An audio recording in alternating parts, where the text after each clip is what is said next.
Thằng cháu tớ lấy đinh vẽ lung tung lên xe hơi. Chủ xe đòi bồi thường. Nhưng mẹ tớ bảo, trẻ con không biết gì.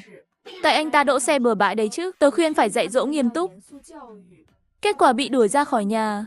Cho đến ngày Tết Nguyên đán, thằng cháu lật đổ đồi lẩu, cuối cùng gây ra họa lớn.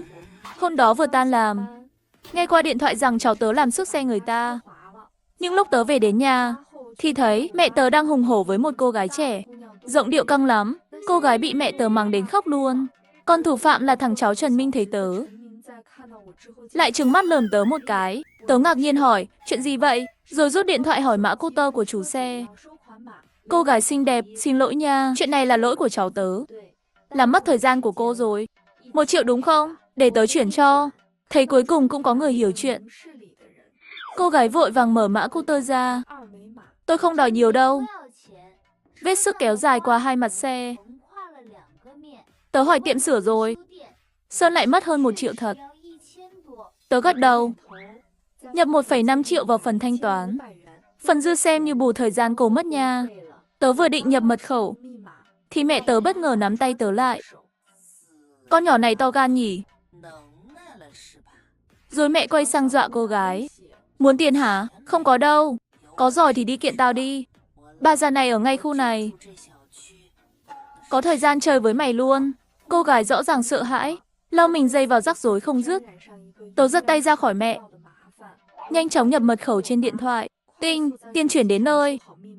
Cô gái cảm ơn rối rít, rồi chạy khỏi hiện trường ngay. Bốp, tớ bị đánh mạnh vào mu bàn tay. Mày có tiền đốt hay sao vậy? Sao không thấy mày rộng rãi với tao thế? Lúc giằng co vừa nãy, mu bàn tay tớ bị cào một vệt, giờ bị đánh thêm cái nữa. Cả bàn tay sưng vù, đau điếng luôn. Mẹ nói lý chút được không? Thằng Tường làm xước xe người ta. Đền tiền là đúng mà. Mọi người xung quanh cũng lên tiếng khuyên. Con gái cô nói đúng đó. Trẻ con làm sai, phải xin lỗi và đền bù chứ. Mẹ tớ gân cổ phản bác.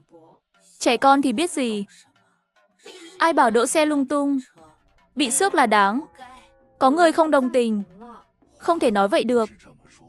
Người ta đổ đúng chỗ, sao gọi là lung tung? Rõ ràng thằng nhỏ nhà cô nghịch phá.